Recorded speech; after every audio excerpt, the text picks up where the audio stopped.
একজন মুসলিম আত্মসমর্পণ করে আল্লাহ সুবহানাহু ওয়া তাআলার কাছে, আল্লাহ সুবহানাহু ওয়া তাআলার কাছে স্যারেন্ডার করে, তার সমস্ত জীবনকে সে স্যারেন্ডার করে আল্লাহ সুবহানাহু ওয়া তাআলার কাছে, সে একজন মুসলিম। অথচ আপনি কেমন মুসলিম দেখেন, আপনি তো একজন বেহায়া মুসলিম, বেখেয়ালি মুসলিম, কর্তব্যহীন মুসলিম, দায়িত্বহীন মুসলিম। আপনি তো নিজের ব্যাপারে খেয়াল রাখছেন, আপনার পরিবারের ব্যাপারেও আপনি একেবারে বেখেয়াল।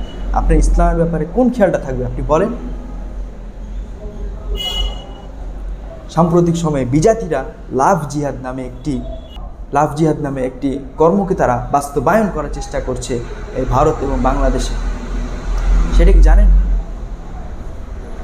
হ্যাঁ, সেটা কেন, সেটা কিভাবে কায়েম করছে আপনার ভিতর? আপনি একজন বেখেয়ালি, বেহায়া মুসলিম। এই কারণে আপনি মুসলিম নাম দিয়েছেন, কিন্তু আপনার অবস্থান হচ্ছে কুফফারদের কাতারে। লাভ জিহাদ নামে বিজাতিরা যে জিহাদকে কায়েম করছে, যে জিহাদকে কায়েম করতে চাচ্ছে, আপনার পরিবারে ঢুকে আপনার মেয়েকে কীভাবে ধর্ষণ করছে সে। আপনার কি চোখ খুলে না? আপনার কি শরম লজ্জা কিছু নেই? কিভাবে একজন বিজাতি এসে ভিন্ন রূপ ধারণ করে আপনার মেয়েকে ধর্ষণ করছে? এর কারণ কি জানেন? আপনি আপনার মেয়েকে সেই ভোরবেলা পাঠিয়ে দিচ্ছেন কোচিংয়ে। যে কোচিং করাচ্ছে সে তার জন্য হারাম, যে তাকে পড়াচ্ছে সে তার জন্য হারাম। তার কাছে আপনি সেই ভোরবেলা পাঠিয়ে দিচ্ছেন, বিকাল হলেই পাঠিয়ে দিচ্ছেন কোচিংয়ে। বিভিন্ন পুরুষের সাথে তার খোলামেলা দেখা হচ্ছে, কথা হচ্ছে, ভাব বিনিময় হচ্ছে। সে কিভাবে নিজেকে কন্ট্রোল করতে পারবে? আপনি তো নিজেকে মুসলিম দাবি করছেন, কিন্তু ইসলামের ভিতরে আপনি আপনার পরিবারকে রাখতে পারলেন না। উঠতি বয়সে আপনি তার হাতে একটি স্মার্টফোন ধরিয়ে দিয়েছেন, সে কিভাবে নিজেকে কন্ট্রোল করবে? হ্যাঁ, অথচ আপনি দায়িত্ব দেখাচ্ছেন আপনার মেয়ের উপরে, মেয়ের চাওয়া পাওয়াকে আপনি পূরণ করে দিয়েছেন। সে তো খুশি হবেই, কিন্তু সে মোবাইলের ভিতরে কী করছে সেটা আপনি জানছেন?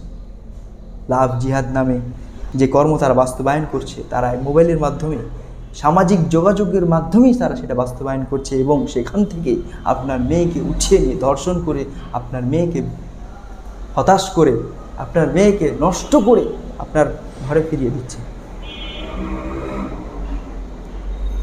লাভ জিহাদ কায়েম সেই সনাতনী হিন্দু সম্প্রদায়, খ্রিস্টান সম্প্রদায়, এবং এই জিহাদ কায়েম করছে এই বেহায়া মুসলমানদের উপরে,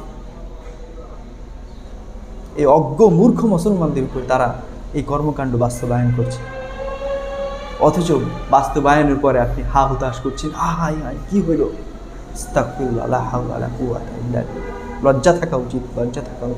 ইসলামের বিধিবিধানগুলো উপেক্ষা করার কারণে আপনার এই অবস্থা হয়েছে। আপনার মেয়েকে আপনার সামনে ধর্ষণ করছে, আপনি কিছুই বলতে পারবেন না। আপনার অবস্থান যদি এরকমটাই চলতে থাকে,